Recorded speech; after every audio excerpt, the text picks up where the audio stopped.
सुनसान सड़क, घना अंधेरा, हल्की धुंध। एक वीरान सड़क पर रवि अकेला चल रहा है। दूर से किसी जानवर की आवाज आती है। रवि अचानक खड़ा हो जाता है और इधर उधर देखता है। कैमरा पैन करता है। एक युवक रवि के पास चलकर आ रहा है। रवि उसे देखकर चिंतित हो जाता है। उसके पास एक बैग है। रवि बड़बड़ाते हुए खुद से, उफ, आखिरी बस भी छूट गई। अब इस अजनबी शहर में कहां जाऊं? कोई सवारी भी नहीं दिख रही। वह सड़क के दोनों ओर देखता है। कुछ दूर एक पुरानी टैक्सी खड़ी है। टैक्सी के शीशों पर धूल जमी है और हेडलाइट्स मंद मंद जल रही हैं। रवि थोड़ा झिझकता है, फिर आगे बढ़ता है।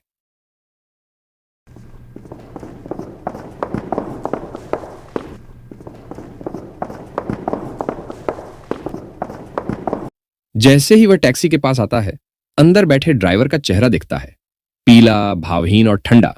रवि संकोच से ड्राइवर से, भाई साहब, क्या आप मुझे अगले शहर तक छोड़ सकते हैं? ड्राइवर कोई जवाब नहीं देता, सिर्फ हल्का सा सिर हिला देता है। रवि अजीब महसूस करता है, लेकिन देर रात का वक्त और सुनसान सड़क देखकर वह झिझकते हुए टैक्सी में बैठ जाता है। टैक्सी धीरे धीरे आगे बढ़ती है।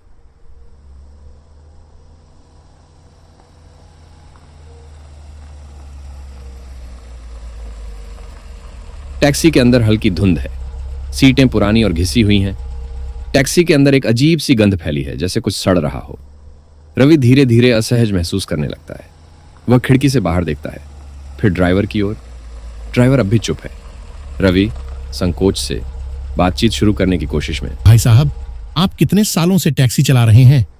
ड्राइवर कोई जवाब नहीं देता। टैक्सी की स्पीड थोड़ी तेज हो जाती है। रवि थोड़ा परेशान होता है। वह फिर पूछता है, हम सही रास्ते पर तो जा रहे हैं ना? ड्राइवर बिना कुछ कहे आगे देखता रहता है। टैक्सी अचानक मुख्य सड़क छोड़कर एक संकरी, सुनसान कच्ची सड़क पर मुड़ जाती है, जो जंगल की ओर जा रही है। अरे, ये रास्ता तो सही नहीं लग रहा। भाई साहब, आप गलत जा रहे हैं।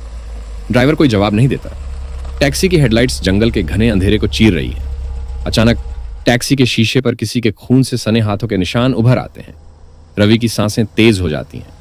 रवि हड़बड़ाकर दरवाजा खोलने की कोशिश करता है, लेकिन दरवाजे अंदर से लॉक हो चुके हैं। टैक्सी के अंदर अंधेरा बढ़ने लगता है। ड्राइवर अब पहली बार धीरे धीरे मिरर में रवि की ओर देखता है। उसकी आंखें पूरी तरह काली हैं, बिना पुतलियों के। रवि की रीढ़ में सिहरन दौड़ जाती है। ड्राइवर गहरी, गूंजती आवाज में, इस रास्ते से कोई वापस नहीं जाता। हर कुछ परछाइयां दिखती हैं, मानव आकृतियां, लेकिन उनका शरीर अधूरा है, जैसे वे हवा में तैर रही हों। उनकी आंखें चमक रही हैं। रवि चीख उठता है। अचानक टैक्सी के अंदर तापमान गिरने लगता है। रवि की सांसें धुंध में बदल जाती हैं। शीशे पर खून से एक नाम उभरता है, रवि। वह कांप उठता है। रवि हकलाते हुए घबराकर। ड्राइवर अब पहली बार मुस्कुराता है, लेकिन वह मुस्कान इंसानों जैसी नहीं है। उसके दांत लंबे और नुकीले हैं। टैक्सी अचानक रुक जाती है। बाहर पूरी तरह घना अंधेरा छा जाता है। रवि की चीख के साथ स्क्रीन ब्लैक हो जाती है। कुछ देर बाद स्क्रीन धीरे धीरे साफ होती है। अगली सुबह का समय, वही सुनसान सड़क। टैक्सी अब भी वहीं खड़ी है, लेकिन ड्राइवर की सीट खाली है। कैमरा धीरे धीरे टैक्सी के अंदर जाता है। पिछली सीट पर रवि कहीं नहीं है, बस एक खून से सना बटुआ पड़ा है। हवा में अब भी उसकी धीमी चीखें गूंज रही हैं। एक और यात्री, अमित, 40 के दशक, सड़क पर अकेला खड़ा है। टैक्सी का इंतजार कर रहा है। अचानक वही टैक्सी धीरे धीरे उसके पास आकर रुकती है।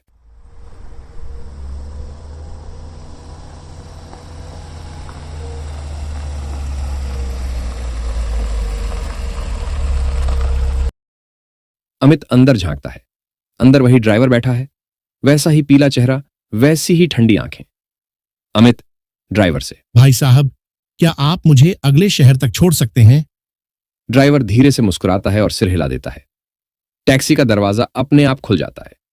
अमित अंदर बैठ जाता है। टैक्सी धीरे धीरे सड़क पर आगे बढ़ती है और कैमरा टैक्सी के पीछे पीछे पैन करता है, जब तक वह धुंध में गायब नहीं हो जाती। फिर स्क्रीन ब्लैक हो जाती है।